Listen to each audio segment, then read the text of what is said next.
Welcome to Uncaged, a show that celebrates thought leadership from today's top business leaders. The program provides a voice to amazing executives from around the globe who are shaping the world of business today and mapping the path to the commerce of tomorrow. Today, we've got someone very focused on the commerce angle, the direct commerce angle, which is Prashant Nema. Hi, Prashant. Good morning. Thank you. It's great to have you here on the show, Prashant. Prashant is the Global Chief Information Officer of Arch Capital. We're going to talk to Prashant about his views and his experience with living through all of this tremendous change we're seeing in the finance space and how that relates to really kind of the implementation of a lot of technology that's driving that. Before we get to that, Prashant, tell us a little bit about yourself and your career. Sure. First of all, thanks for having me on the show, and greetings to all the audience who's watching this. A little bit about myself. I come from a technology background, started as a technologist, typically the developers, the database folks, and came up through the ranks. I've worked with a lot of technology companies early on, including some time at KPMG and then at Oracle, engineering their products and doing product management for them. But somewhere around 15 odd years back, I entered into the financial services, and that's where I was able to get all my background and knowledge with technology into the financial services, and it has been an amazing journey since then about the impact you can cause when using technology. How you cause change, how do you make technology matter versus just creating products prior to that. I also started my career for a long time in Silicon Valley in California, and I think that does certain wonders for you early on in your career. You learn about the competitive spirit, the innovation spirit, the entrepreneurial spirit. I was the CIO at Silicon Valley Bank for 5 odd years, and over there working with their customers who are all startup, early stage companies, founders who are passionate about their ideas, and you can see them all starting from nothing to growing to build the unicorns, which we all have read a lot about. And it's only less than 1% of them who we all hear about, and the remaining 99% who go nowhere. But the energy and the excitement of getting your ideas and creating something out of nothing and causing that change was instrumental in my background and today who I am in terms of how I think about things, and for trying to always find a way to do things and trying to find new ways of making things happen, and how can you influence people around you and make change happen for the betterment of all. That's amazing. I mean, I see that the space that you're working in right now, and clearly that you've been focused on for, I'd say the last several years of your career, from Silicon Valley all the way through now to Arch Capital, is really kind of sitting at that I think that keystone, that where everything is starting to shift and change. We're seeing kind of obviously lots and lots of new technologies that are shaping financial services of all sorts. I mean, what are you seeing today, and what's exciting you right now? So in the financial services, there's a transformation of this industry going on. Transformation in regards to, this was an industry, what happened with high tech, supply chain, and some of the other ones is now happening in the financial services. It started with the banking industry, where 20 years back, I'm not sure how many of us were doing online banking, but today, who doesn't do online banking? And this was a phenomena which is not too old. People forget this was a phenomena which started in the early 2000s, and by late 2000s, very quickly, within 8 to 10 years, every bank had to have that. Some banks only have that. There's no brick and mortar. And today, 80 to 90% of all money moves electronically all around the world, whether you are sharing money with the guy standing next to you in your driveway. Yeah, I had such a strange experience. So, we're a global company, and recently I was in our European headquarters, which is in Spain, and Normally we do all of our banking online now. Everything's basically online. But I had to go to the office to basically change to the addresses and things like that to our new offices. And I got there at 1 p.m. and the office was shut. And I said, well, what's wrong? I said, oh, well, we shut down in the afternoon every day. And it was like one of these moments where, what a bank was in the retail constructs, like operating as if it was still 1960. But, we had all, I'd shifted my habits, obviously, to being, all digital all the time. It was a strange moment to have somebody tell me that their bank was shut at 1 p.m. Yeah, we all have expectations of what we want to do. You want to get it done now, right? It is not about the days where we decided we want to take an action, we plan for it, do it 3 days later, and expect it'll get done in 10 days after. Those days are gone. We want to pick up the phone, we want to go to the computer and take action on it now and expect to see a response back that it's done, right? That's the world we live in. And in anything and everything we touch, all of us every day, we expect that same behavior. And started with banking, but now it's into all the other financial services areas, which were not necessarily directly consumer facing, insurance being one of them, which is very heavily going through that same transformation. Huge industry, a multi-trillion-dollar industry worldwide, going through that same transformation right now. And the kind of impact digital technologies will be causing in the next decade in that space is going to be far more reaching than what we have seen with banking. So a huge transformation happening as all of us in our daily lives get used to thinking about life on Mars, autonomous vehicles, right? Our minds are churning to think about dreaming about life in 10, 20 years. What would that look like? We expect some of these things. We expect them that those dreams and wishes will become reality very soon. That's how man is motivated. I mean, Prashant, there is not a development that you don't touch in the tech space, in the finance tech space. I know you're thinking about blockchain. I know you're thinking about machine learning. I mean, what is the thing that you're excited about or concerned about? Maybe they're different things. So you're right that there's so many areas and so much of technology which can bring about change and digitization. But one of something very fundamental in the financial services space is the value and the use of data. It is the most talked about, but least utilized to its fullest. It's people call it is the oil of the future. Some people call it's the gold which we have, and so on and so forth. But beyond those statements, it's a very difficult problem to solve. To go after the mountains of data which you have hidden, directly available, to make sense out of it and make it work for you and create value for you is not an easy task. And in different sectors, it poses different challenges based on how that data has been used. To solve that problem is of paramount importance in the financial services space, whether it be banking, whether it be insurance, whether it be brokerage firms, investment firms.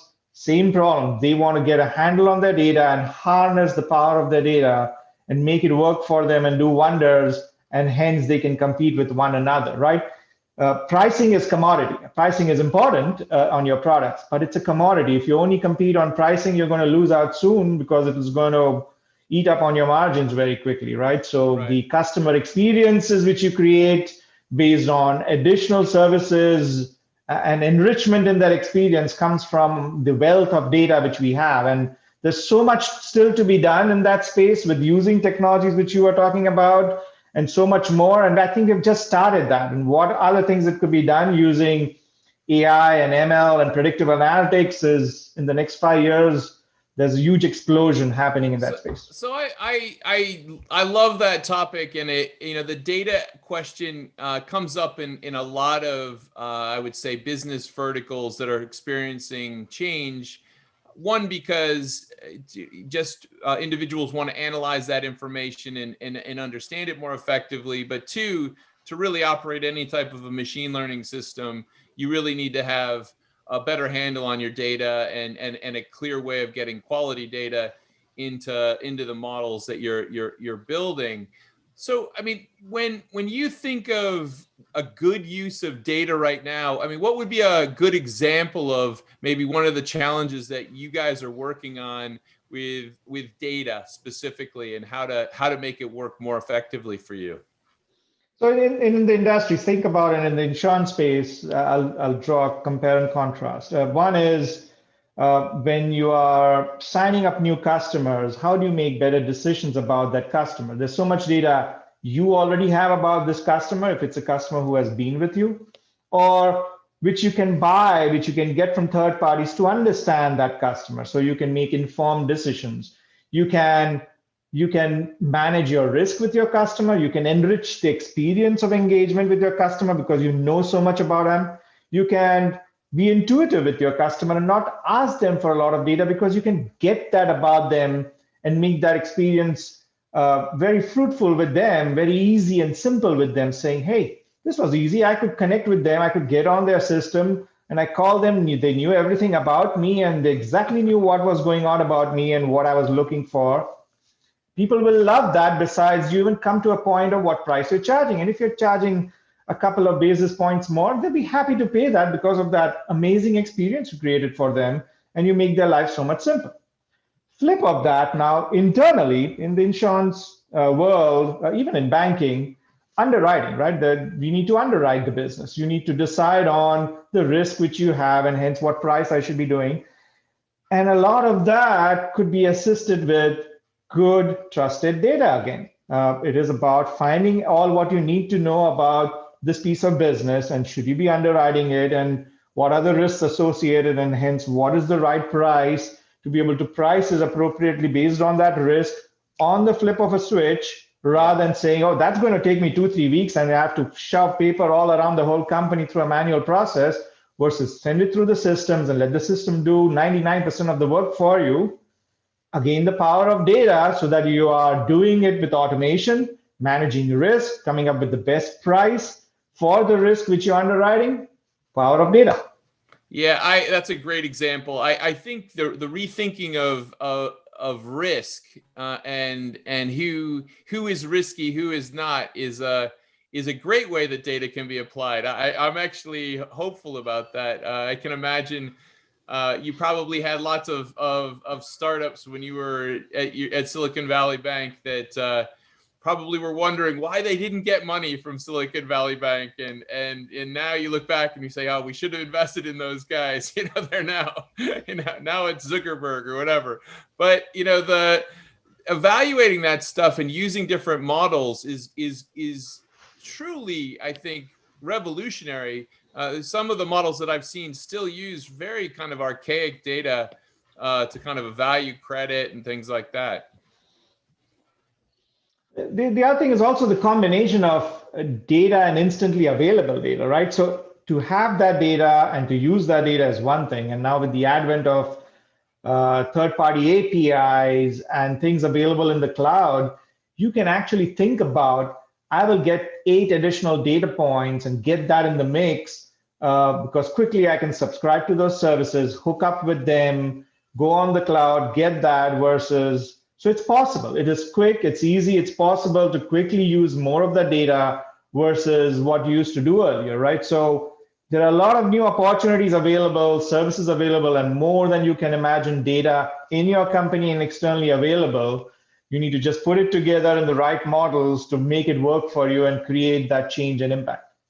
That's great. So let's change gears a little bit here. This year's been a crazy one for all of us, and just wanted to just ask you a couple questions about how you've been handling it, how your business and team have been handling it, and what's been giving you the most kind of happiness through this moment. So I agree. It has been unprecedented last 1 year by any norms for any of us in our lifetimes, but a lot of learning from that, right? Of course, we've got a lot of things which we've got thankful to what we have, but there are many people who have lost a lot as well. And we are very appreciative and keep those in our prayers. But I think mankind has, I feel, accelerated 10 years ahead than where it was because of it, right? That's the silver lining in all of this. If we didn't have this, would we get there? I think so, yes. We would have anyways got there. But we needed this push, a gruesome push indeed, but we needed this push. And what we've done with our vaccines and how people are operating businesses through the pandemic, if people would have said that we want everybody working from home, it would have taken them 3 years before they said, okay, we put a plan together. Now we have done so many tests and now we are doing it. Voila, in 10, 15 days, almost every business did that. Yeah. Which shows the ability which exists, which is just waiting to be tapped into. And how do you tap into your organization's operating models in a whole new different way? It is making a lot of businesses think about what else is possible. How could I harness new possibilities and look at doing business in new ways? Employee engagement. The one thing which I do believe we miss out on, but I'm pretty certain we are all creative minds and we'll figure that out, is we lost the opportunity of the in-person communications. The video communications have skyrocketed through the roof, almost 500 to 1,000% than what it used to be 1 year back. But the human-to-human communications has its place. It has its significance. It has its value.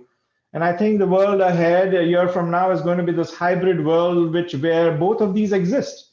For certain things, we will still rely on the human collaboration, in-person communication for forming those strategies and solving those complicated problems where we want the right people, the right minds to get in a room and do that.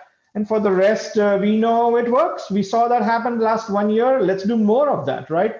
But while this happens, what we all have learned in the last 30, 40 years is how we go about doing business. We've learned it a way, which is where we all go to work, there's an office, everybody comes there. That model has changed forever.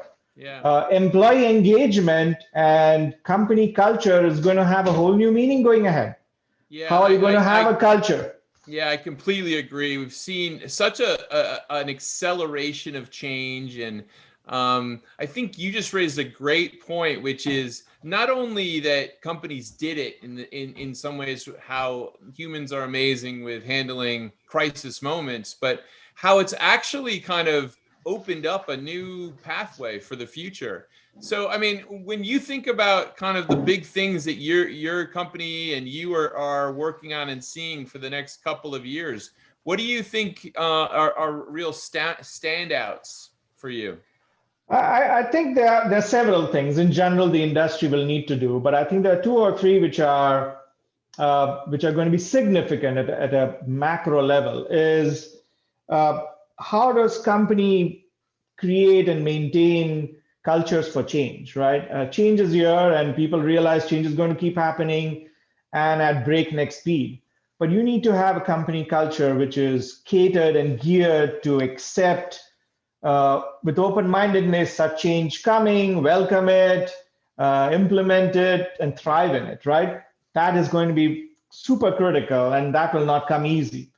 The second is there's going to be a war of talent.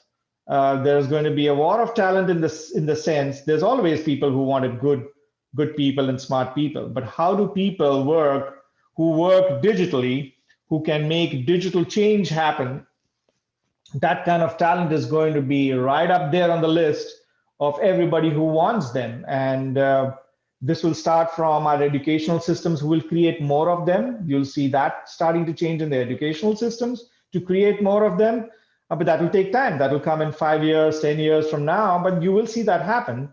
And then the ones which are there, how people are going to try to attract them and retain them and challenge them and appreciate them, right? That's the other thing. The third thing is, assuming you have these 2 things in place, the agile mindset in a company, enterprise agility of don't think about things change, market conditions. If anything, what has taught us in the last 1 year is don't plan so far ahead, or if you do plan, keep it macro level, but be ready to change things of what is ahead of you in the next 30, 60, 90 days and react to that and be ready for that. which requires enterprise agility of thinking, planning, acting, delivering in pockets of the 30, 60, 90 days and not beyond, which is a big deal. Agility has been come in, enterprise IT agility and agile transformations are happening in the operational slide.